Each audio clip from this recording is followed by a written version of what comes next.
game 2 days before the deadline and coming off a bare butt spanking at the hands of the Ducks last night. 780-218-9999, 780-218-9999. That is how you can text us here on the Oil Stream.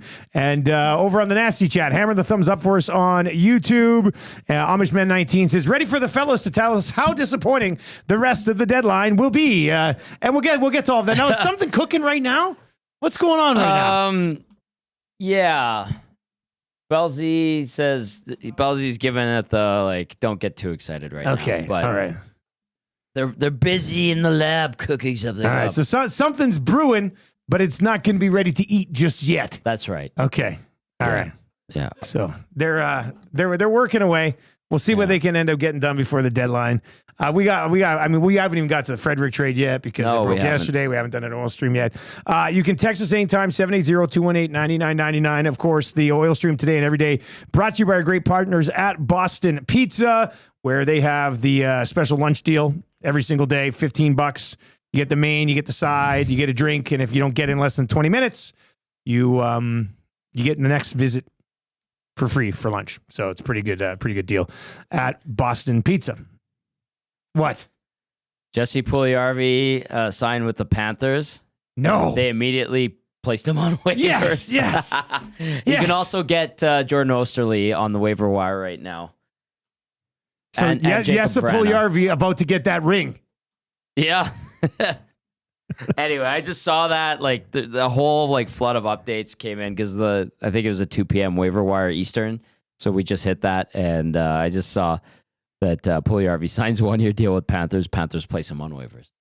All right. I thought that was good for a Osterley on waivers, Jakub Vrana on waivers.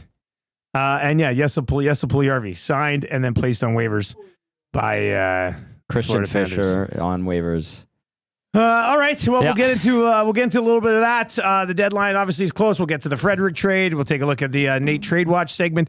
We'll go there. We've got some more questions that we'll get from all of you at 780-218-9999. And of course, Nasty Chat as well. Easy E over in the chat says Puljujarvi will get a cup before McDavid, hand in face. Yeah, face palm. God, would that be that would be something. Penner's Pancake says, do we have a Dusty haircut update? No, we do not.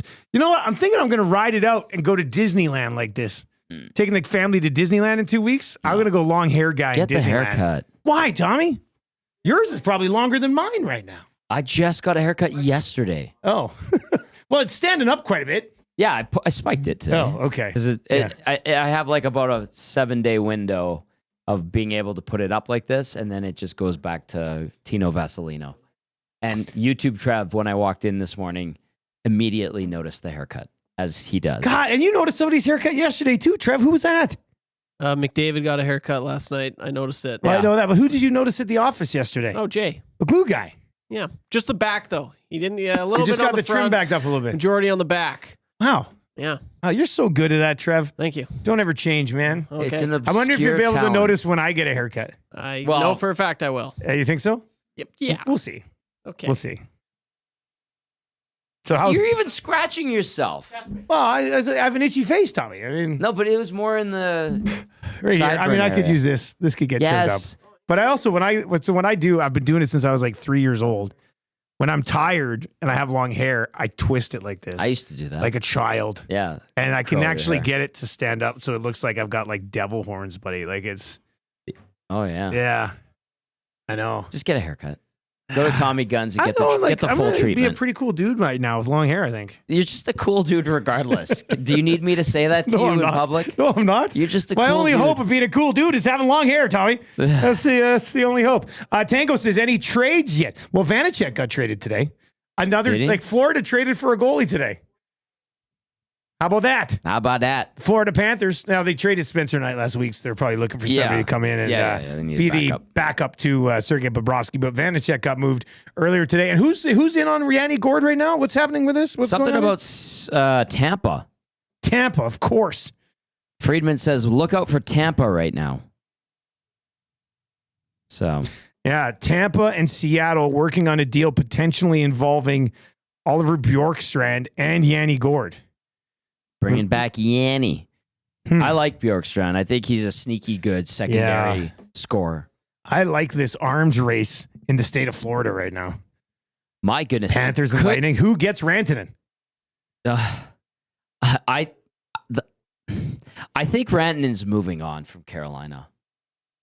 I think this is going to end up being a swing and the miss for the Canes. And are they going to eat 50 again?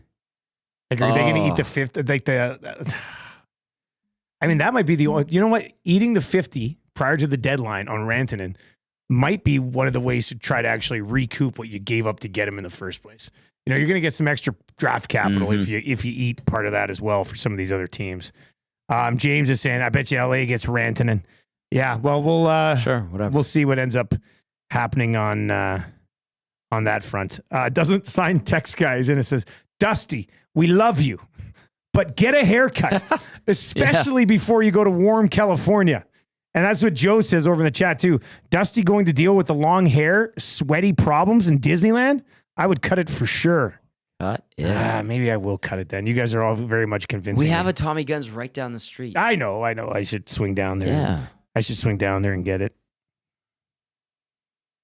Ethan says, Rantanen 100% going to UFA. You don't go all the years to get this close to UFA, having just been traded and not go the distance. I agree with that. He'll get to the UFA thing. Mm-hmm. And then he'll get to pick his landing spot if they have the cap space. Hampton Steve at 780-218-9999.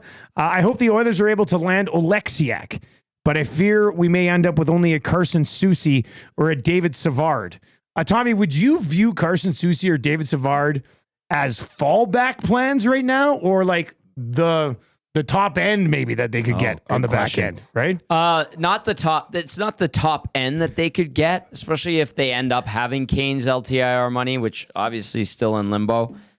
I'm sorry. That's just hilarious. It is stupid. I can't even take it seriously anymore. I know, it's ridiculous. We know it's ridiculous. We've been saying it for a long time. Wyshynski on your show this morning outlined it very nicely. He goes, he doesn't follow team rules ever. And we've been very nice in how we've said it all season long. Now it's coming to a head, and it's frustrating fans even more because I feel like there are times where we mention something and people they don't want to believe it. They take it. They see you later, Belzy. Disregard it. Get positive Belzy out of here, okay? I want regular Belzy. I like. It's always Belzy. Good to see you. I think Belzy. That's my boy. Positive Belzy is really nice. Like, that's my boy. Yeah, but positive Belzy was weird today. I listened to a good. That's a new character. Yeah.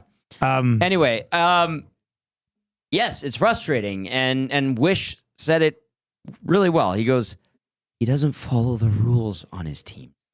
What makes you think he's changed? You want the ultimate level of frustration? I thought about this when we were chatting with Wyshynski this morning. The Oilers don't use the LTIR space on a Kane because there's the threat that he might come back. And then Kane's like a week from now goes, I'm not going to be good to go until playoffs. Yep. Like that. Like if this is a Evander Kane is trying to screw over the Oilers situation, that's the best way to do it. I mean, that's the best way to grind that axe. And like, I might come back. Okay, we won't use the LTIR space. Surprise! I'm not going to be back to the playoffs anyway. Like, if they don't use the LTIR space and he doesn't play until the playoffs, the Oilers will be mocked for the rest of their days by all of their other teams. Like, that would be awful. And rightly so. That would be awful. So, yeah. Mm-hmm. I mean, but would that surprise you? No. That's the thing. Yep. That's how dysfunctional this conversation is right now. I hinted at it, I think, in the offseason, and somebody went on this tirade on Twitter about how I dislike him, no respect for him, don't appreciate him, how he's changed, this and that. I couldn't even respond. I'm just like, you'll see. You'll see. Now, to his credit, he's a family man, which is great. He's done a lot for charity in the area. He's been good in the community, and he deserves accolades for that. On the ice, when he wants to be, he's great. When he wants to be is the key word. And right now, it's frustrating. The fan base is now feeling it. Calvin C says, Dusty, I think you're Nostradamus. Oh, he Dusty Damus. And hey, I mean, I would not, if we're sitting here and they don't use the LTIR space, and we get a report from somebody 10 days from now that says, turns out Evander Kane's not going to be ready until the playoffs, I will not be, like, on a scale of 1 to 10, of 1 to 100, I'll be -5 surprised.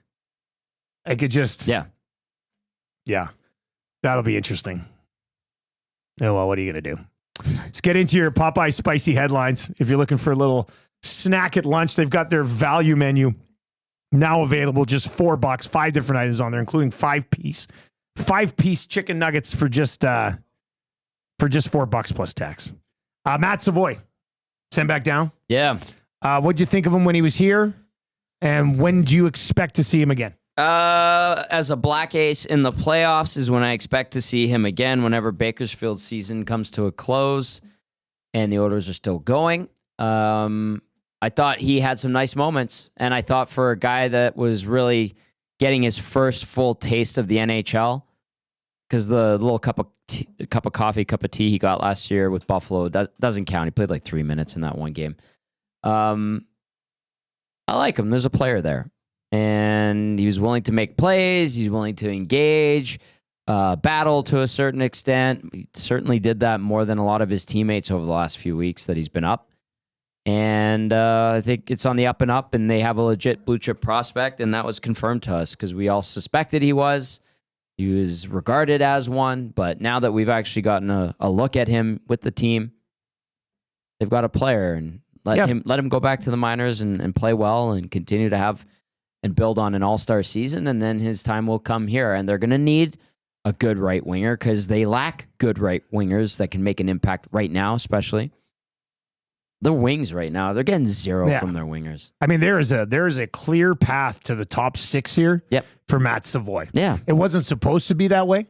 Nope. You know, you're supposed to be like, they're going to have to wait another year for Arvidsson to slow down. Line, But I really liked what I saw from him. I think to me, and it was brief, and he wasn't put in many, high risk situations by the team. Dog crap when he was here. Yeah, that doesn't help either. The team sucked the big one when he was here. And I didn't think it had anything to do with him. I thought he was one of the more consistent forwards, actually. That's a nice over way the to put stretch it. since he was here.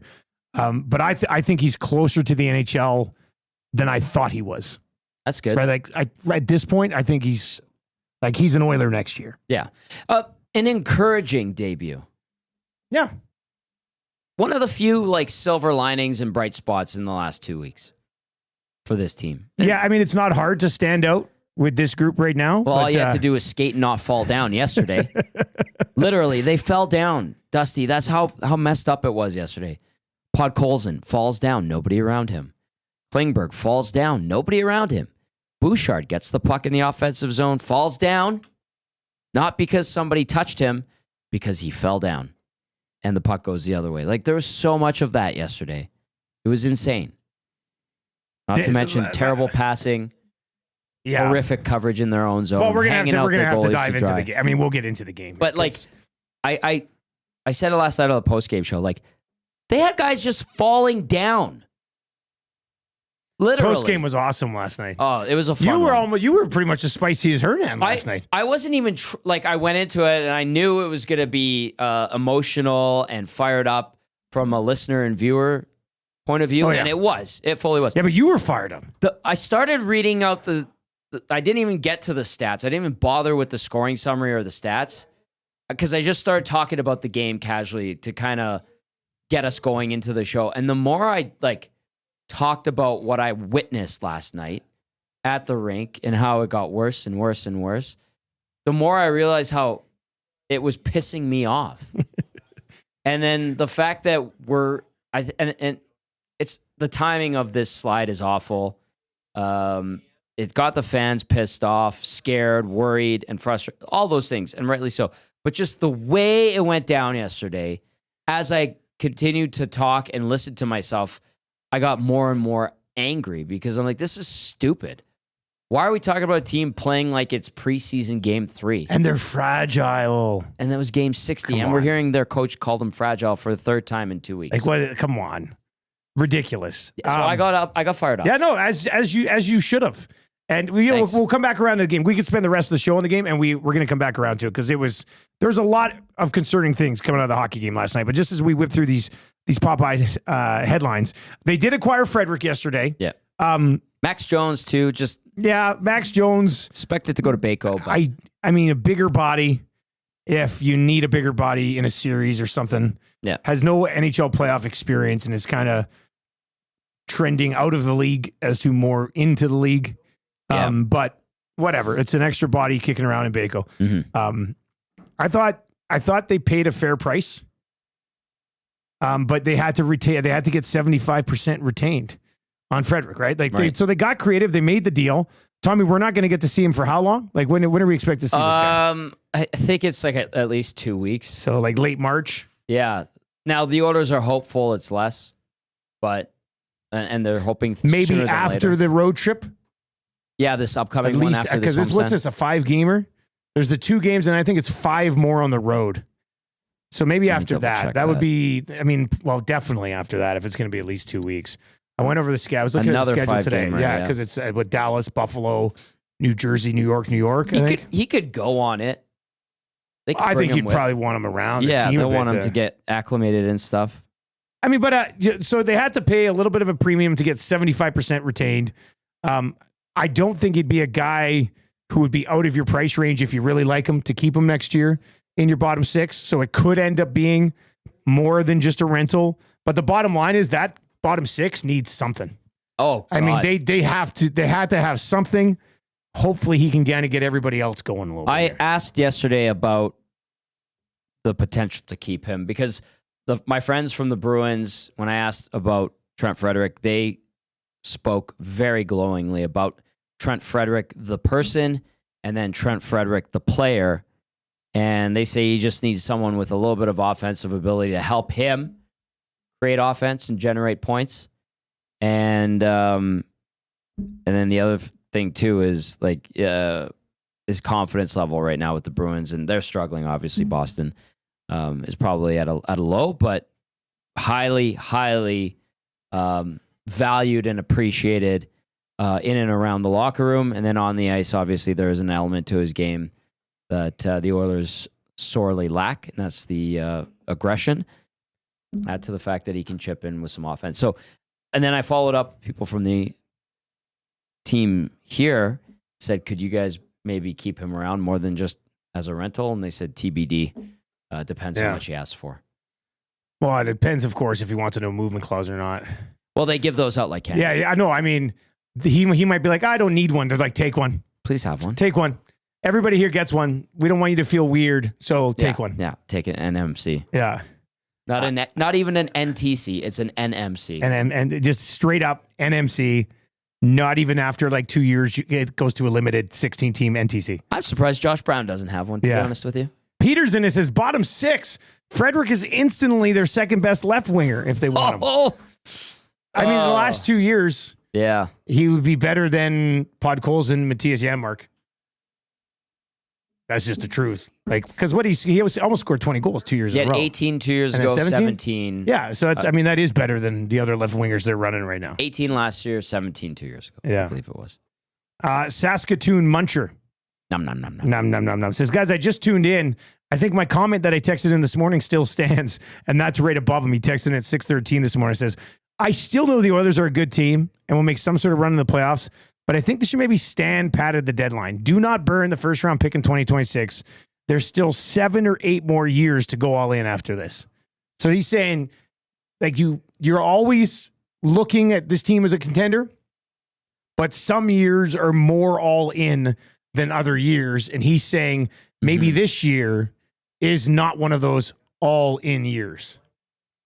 So save the 2026 first rounder I understand for next year. Yeah. Right? That is rational. That's not an unfair comment. That is logical. Yeah. That's not an unfair comment. In the moment, when times are tough, like now, you have an owner that is impatient, and you have a fan base that is impatient. And standing pat does not come off and will not be perceived as a smart thing by the owner and a lot of the fan base. And that's a lot of heat. That's a lot of heat. But I don't disagree with that comment, the text that came in. Look at Winnipeg. What did they change in the offseason after bowing out in the first round to Colorado? Head coach. Almost nothing outside of Rick But Bowness he was already, Arniel was already there. Yes. But they elevated him a bit. Now, I don't know what they did to their power play, but their power play is way better than it was last year. Well, Gabe Velarde was healthy, right? Yeah. I mean, that helps a lot. He's a great guy around the net in the power play. Connor's been great. Morrissey's excellent. But all those guys, they really didn't change a lot in terms of personnel on the team. You're right. Arniel took over behind the bench, but he was an assistant before. That's a tough sell.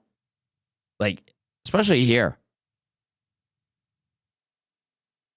It doesn't go. Hell, if the smallest, most minute moves here are not left unscrutinized. Oh, no. Everything is absolutely everything is critiqued. Yes. 780-218-9999. Brandon from Windsor says, Dusty, how come you never named defensemen that you'd like the others to go after? I mean, I'm looking at I have a little bit of a soft spot for Rasmus Ristolainen. I like the fact that you can get him for a couple more years after. I know some people might not like that fact. People but have soured on him. Yeah, I know. I still like him. I think on a good team like this, I think he'd be a positive guy. Savard. I'm okay with Savard. That's too. a name that there's not a gone couple away. of names. Yeah. Savard. I got some time for Alexiak. Sure. Connor Murphy. I know the analytics community locally, I believe, doesn't. I don't know if they like or don't like Connor Murphy. I don't know, but I got a little bit of time for Connor Murphy in there as well. Like, there's some defensemen, and they're all priced where if you moved Klingberg and Kapanen the other way to make salaries work and had some retention, I think they could pull something like that off. So I like all those names to me are fine. And you know why? Because it upgrades what the team already has. They're better. Those are all better guys than the Oilers have on the roster right now. God bless Ty Emberson. He is a developing young blue liner. But right now, I would take Connor Murphy, Rasmus Ristolainen, David Savard, and trust them down the stretch and in the postseason over Ty Emberson. And Klingberg. And Stetcher. Any one of those guys that you mentioned, if you could acquire them, I would trust any one of them over those three right shot D-men that the Oilers have behind Evan Bouchard. Quite frankly, right now, I don't trust Evan Bouchard defensively with how his game has been played all season long. Offensively, sure. Offensively, he's been adequate, right? Putting up a lot of points. Yes, a lot of secondary assists on the power play. Finally has his power play goal into the empty net, but he clapped that thing, baby. However, defensively, disaster. Klingberg made his debut with the team January 30th. Was it against the Red Wings? It was against the Red Wings. Oh, and then he have played 3 Toronto. wins in the John Klingberg Well, yeah. So my question is, era, let's call it. Yeah, and only one of them in regulation. That's right. And prior to him rolling in, they'd won 7 of 9, and They had a 3-game winning Now, streak right before he played. the question I have here is, that's just a coincidence, right? I feel like it. I mean, I think he's an improvement over Troy Stetcher. He's actually a plus player. Klingberg has been. Rita and I were talking about this. There's like 4 guys since February 1st, I believe. Probably the first, against Toronto. that are even or better. And Klingberg would be one of them. He's +2. But is there something to be said about mixing with a group up that had been clicking? Like, it seems so weird because Klingberg's been better than I thought he is. I'd still try to upgrade him prior to the deadline, but they were the best team in the league for 2 months before he got here, and they've got 1 regulation win since he joined, and I don't think it's on him. That seems totally ridiculous. Yeah. But what else happened? Well, on February Derek 1st, Ryan got sent down. If we're looking at timelines and little things like that, Derek Ryan got sent down. I was told that, it rattled the guys in the room because they love Derek Ryan. But Derek Ryan on the ice is a diminishing asset. That last game he played against the Chicago Blackhawks, I think he had a turnover in the second period and maybe had like 2 more shifts for the rest of the game. And then they sent him down a couple days later. Waived and sent him down.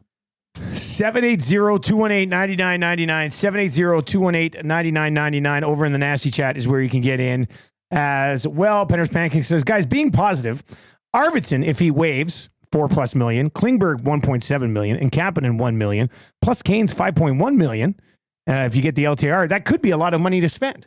Now you would need the LTIR space from Kane, or you trade him or whatever. Arvidsson would have to give them approval to waive the no move, which isn't an impossible thing to imagine. No, it's not. And I know I said on Monday's episode of the show, I heard somebody mention to me that he might be open to the move.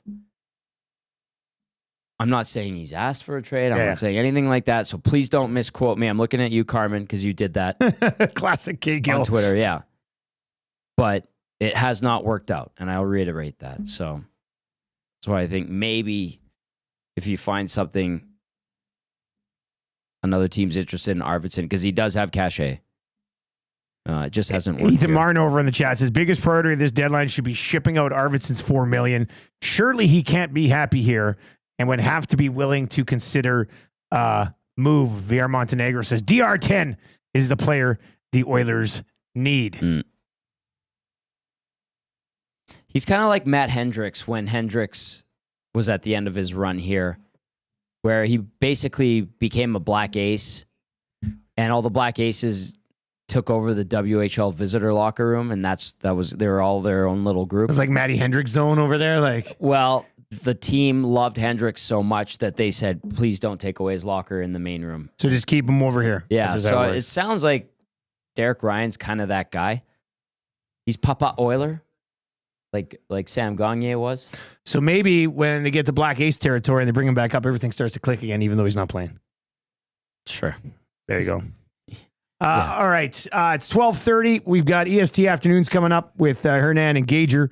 That'll be rolling at 1 o'clock today. The Reed Wilkins Show from 3 to 6 as Edmonton Sports Talk continues to have you covered every single day, right from when you get up in the morning to when you're sitting down for dinner in the evening. On YouTube, of course, on TuneIn, on iHeart, and at EdmontonSportsTalk.com. As for the game last night, Tommy, and then we'll get to the Trade Watch segment for Nate. As for the game last night,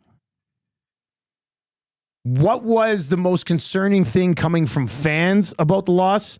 What was the most concerning thing, in your opinion, about the loss? Concerning thing from fans about the loss is losing trust in the team. Yeah. And confidence in the group. I think that you don't want that. Like alarm bells are being rung, and rightly so, because it's been let's call it what it is. It's been a bad month for the team. So from a fan's point of view, that to me is probably the most concerning. Is you're scaring the children.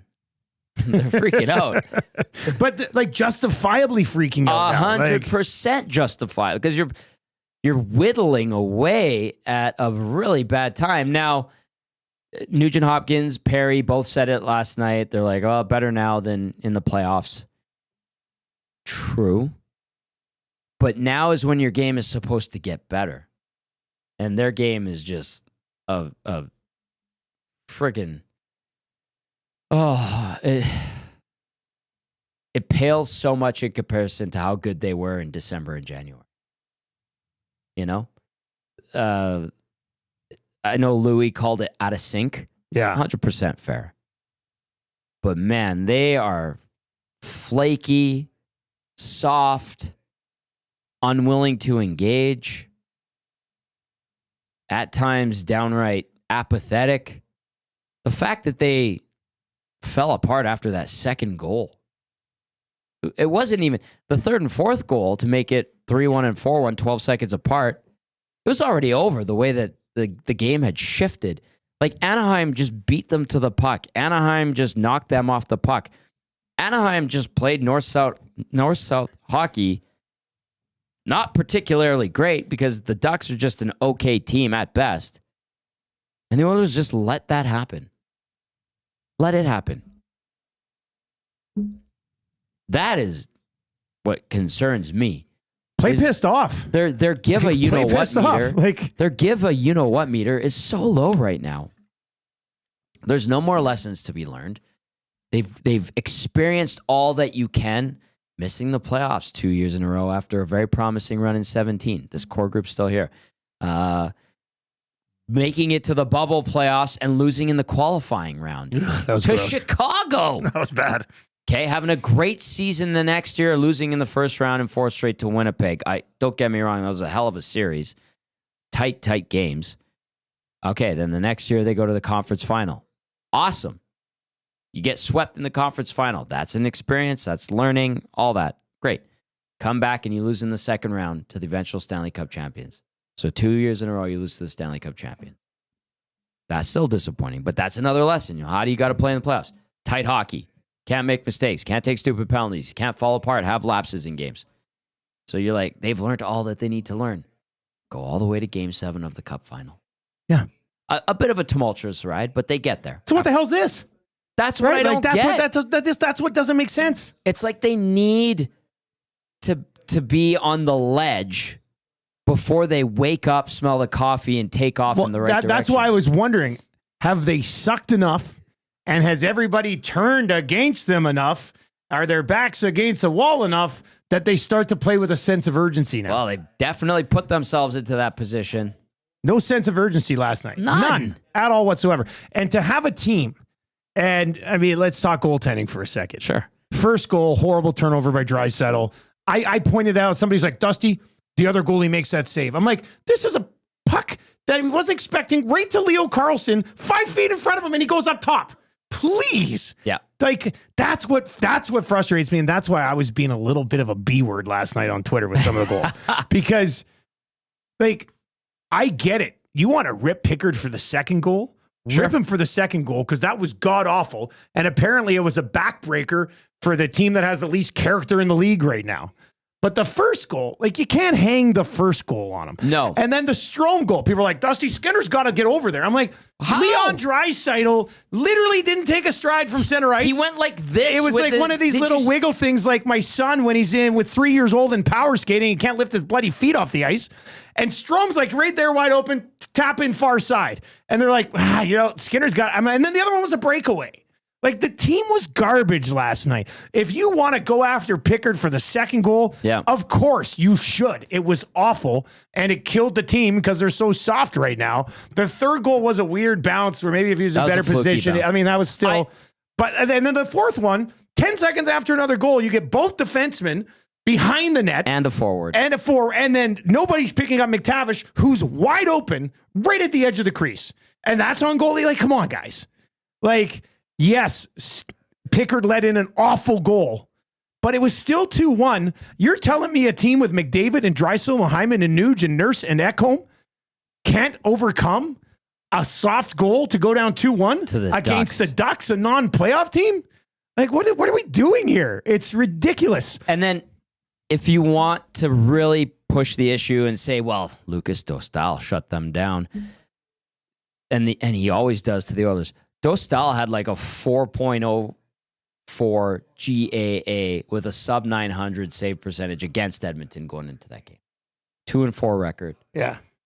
Like, and he played well last night. He did it. Don't get me wrong. Because he recognized his team has a chance with how crappy the Oilers were playing. There are some games that you can completely hang on goaltending. And I'm fine with that. I probably don't do it enough to please everybody in the city. But last night's game, if you hang that completely on goaltending, you're giving the rest of a piss-poor group last night a free pass, which is the exact reason this team will never win anything. Like, it's frustrating to me. Listen, the goaltending for the large part of the last month and a bit needs to be better. No denying that. Both guys.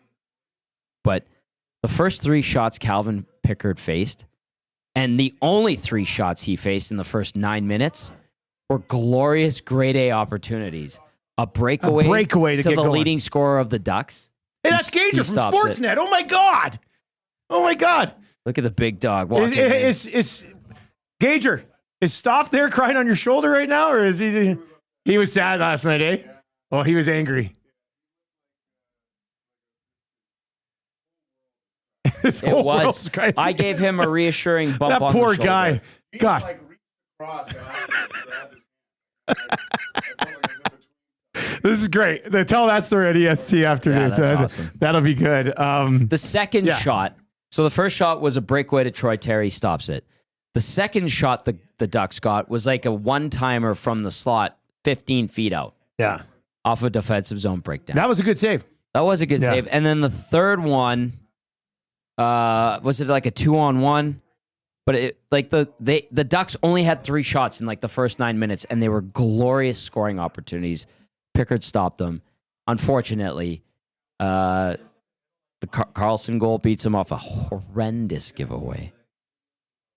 And then, like you said, the second goal was no good. It didn't even go posting in. No. It went like middle of the and there netting. really was no screen. Like I think he saw the stick in the puck coming around. Like that one's got to be stopped. It's got to be stopped. You got to save that. But to just hang it on the goaltending last night just makes it feel like many people are okay with the team giving up now when the goalie lets in a bad goal.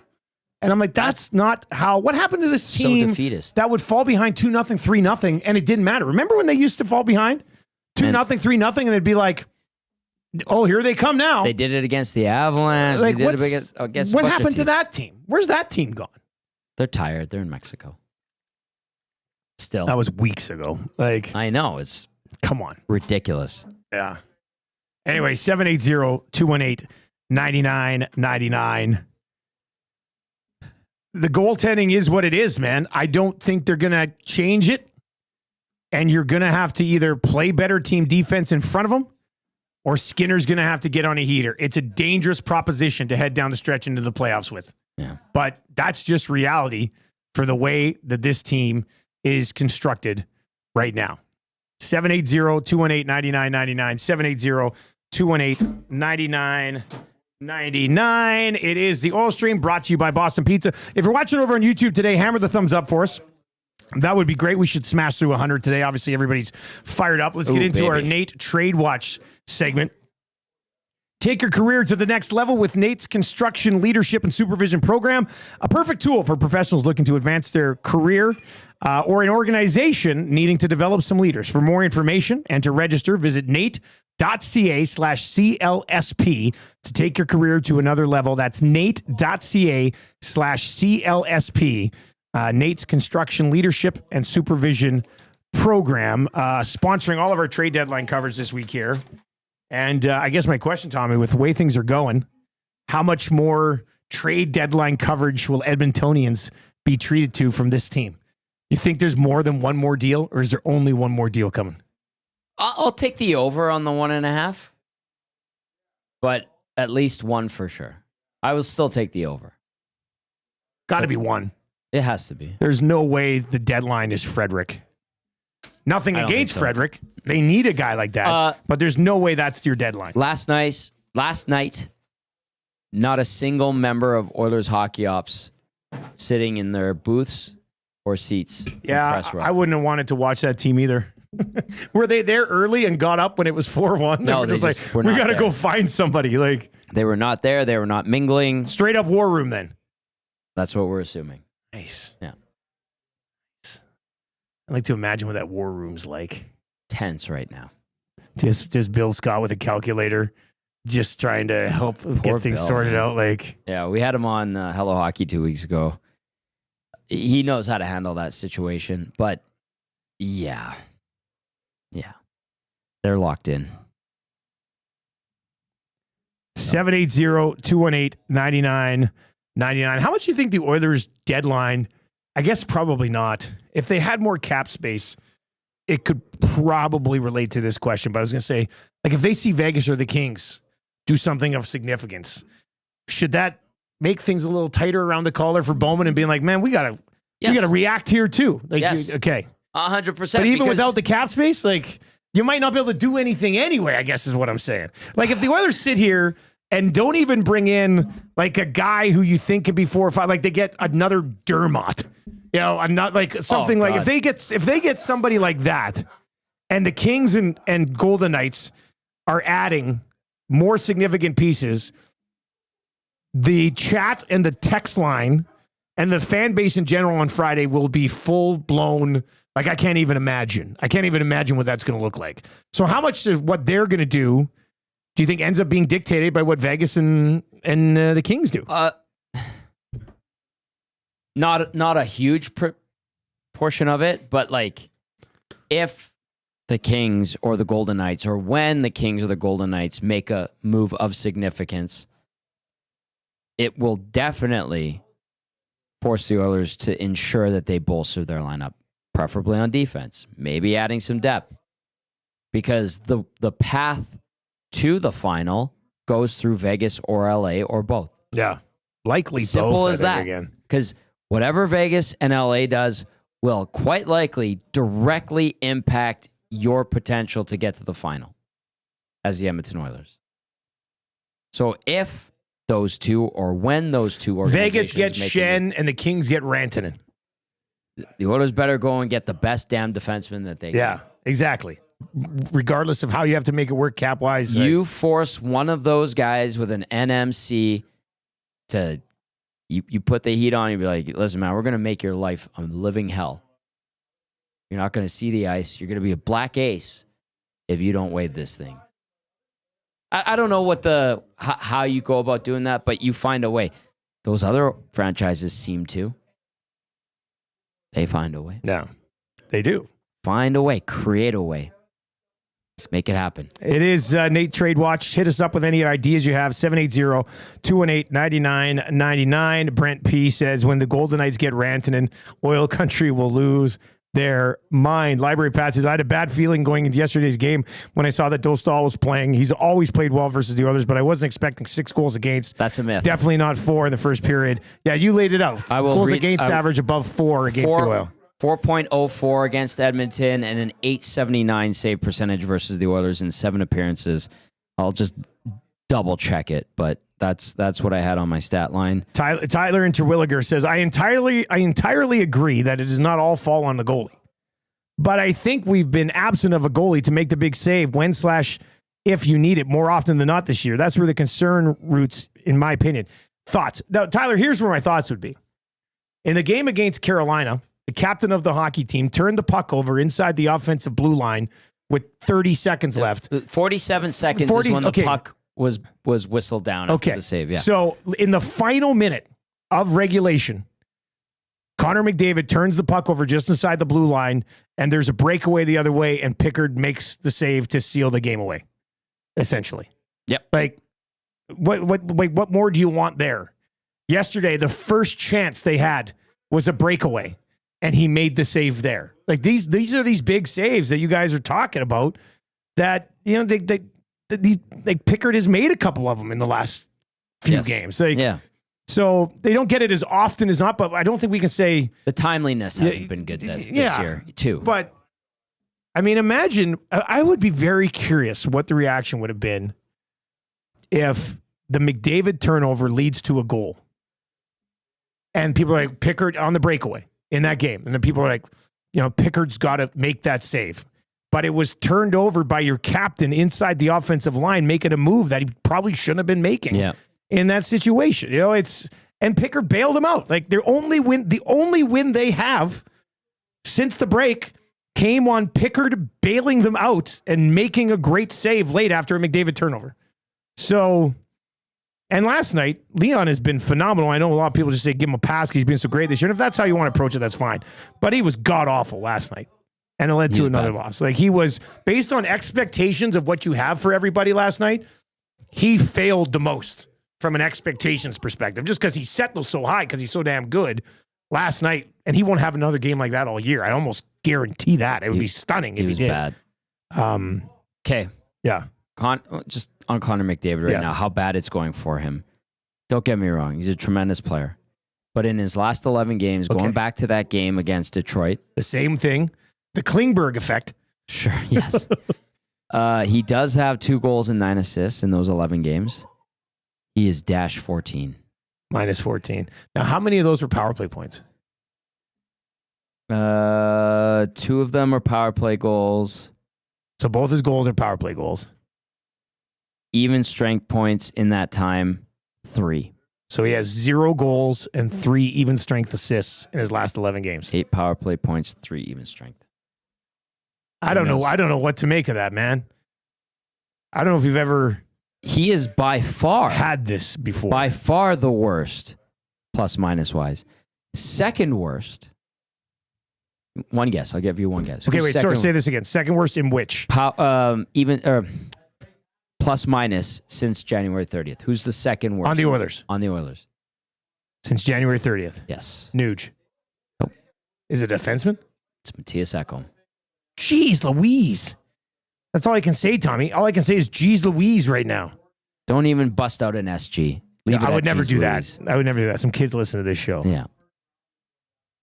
That's how bad it's been since January 30th for 2 of your most reliable pillars on your team.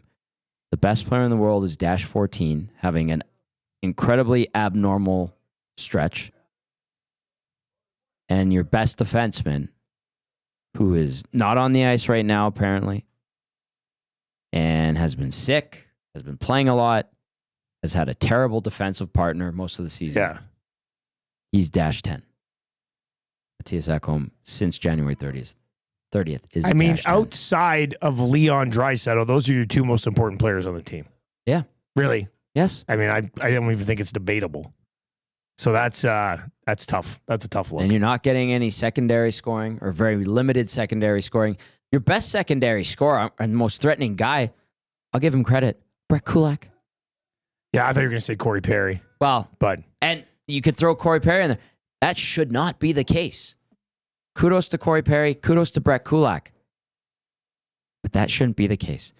Now, don't get me wrong. Bouchard's got 10 points in that span. Dash 3 even strength points, 7 on the power play.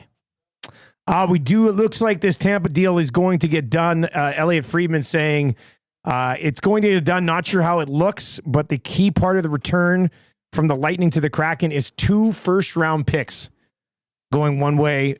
To Seattle. Yanni Gourde and Oliver Bjorkstrand going the other way. Wow. So Tampa is keeping this window open, Tommy. Good job. And they've been playing really well lately. Vasilevsky's been lights out. Sorelli, Hagel, Point. They've done a great job. Kucherov, obviously. Moving on from the Stamkos era. Yeah. From the Stamkos era, they've done a pretty good job. Yes. I don't know what the contract status is here of Yanni Gourde and Oliver Bjorkstrand, but I think they both have term left. Do they I not? thought Gourde was coming up a UFA. Was he a UFA? Yeah.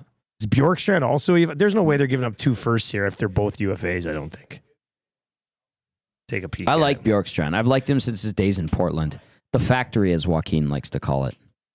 He was an excellent junior player. Gourde is a UFA. Bjorkstrand has 1 more year at so he's another 5.4 year schmil. left. Okay, so. Yeah. But, I mean, Yanni Gourde back in, That's a good fit. you have to think there's a deal there in the offseason for Yanni Gourde, too. Yeah.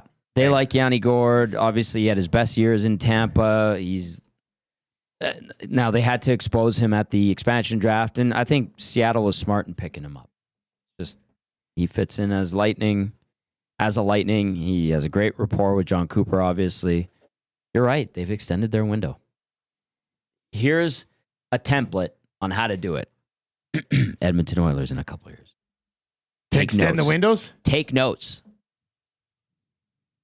Get creative, be aggressive, be smart.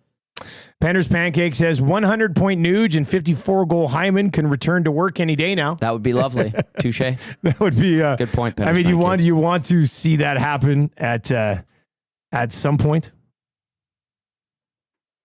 780-218-9999.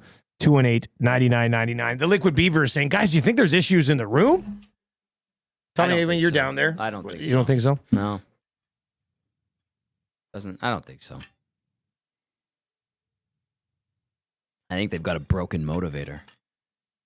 Well, that's what Noodles laid it out too. Like when they're going, they have the least hits in the league.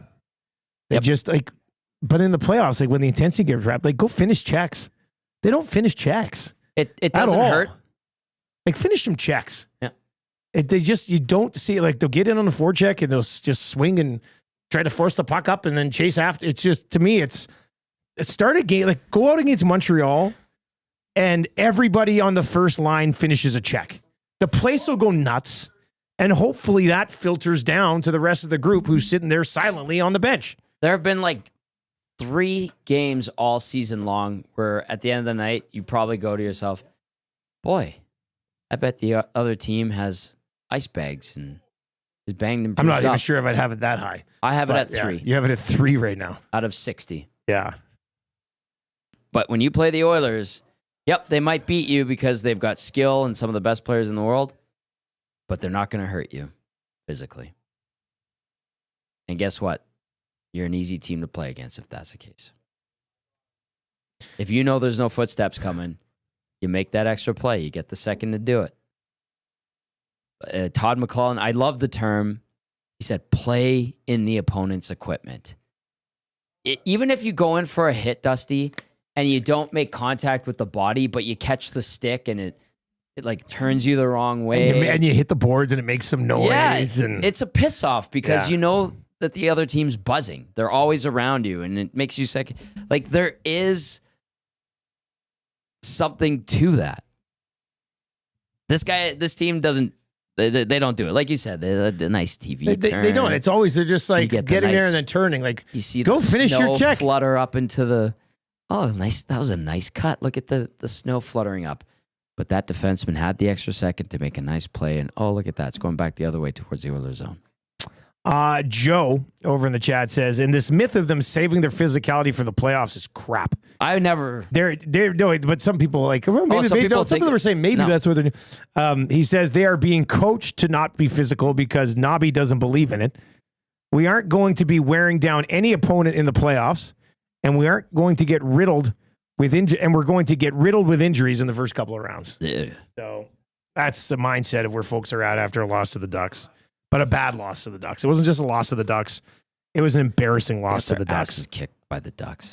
And the Habs will roll in. What do you think happens there? I actually think the Oilers will have energy in the first 10 minutes because that building's because of the Habs fans. It's going to be fantastic. Your own hometown is going to have more visiting team fans in the building. They're going to be loud. They're going to be obnoxious. They have a lot to cheer about because their team's on a 5-game heater trying to push for the playoffs while you're in the dumps. That's embarrassing. That should be motivating to get your ass in gear to shut up those fans and tell everybody that this is your house. It should be. Bold, italic, underline. It should be. Bold, italic, and underline? That's right. Whew. Those buttons are all together on Word right at the top. Boom, boom, boom, boom. That's right. Yeah. Formatting. All right. But we'll see. Really quickly, this text says, do the Oilers still work with George Mumford? If not, they might need an emergency session here. Yes, he's still part of it. He's still around. I haven't seen him in a while. But he's still doing some stuff. Yeah. Might need to send the whole team to see him. All right, that's going to do it for the Oil Stream today. Hammer the thumbs up before you leave today, and don't go anywhere. Turn on autoplay. That'll take you right on over to EST Afternoons. If you liked what we just did, you're going to love Hernan and Gager. Let's go. And that'll lead into the Reed Wilkins Show from 3 to 6 today as the Edmonton Oilers creep closer. Now officially almost 2 days exactly away from the trade deadline. Look at this Reed Wilkins coffee run. Oh. What a guy. He's a coffee boy. He's a coffee boy. What a team guy, Reed Wilkins. Can you do your little strut in front of the camera really quickly? Yeah. Do the little Def Leppard strut. There it is. Oh, yeah. That is good. All right, we got to get out. EST Afternoons is on the way next. I'll talk to you tomorrow morning. The Oil Stream is brought to you by our great partners over at Boston Pizza and, of course, Popeyes and the Nate Trade Watch, which will be coming up again on EST Afternoons. For Tommy, I'm Dusty. Enjoy the rest of your afternoon.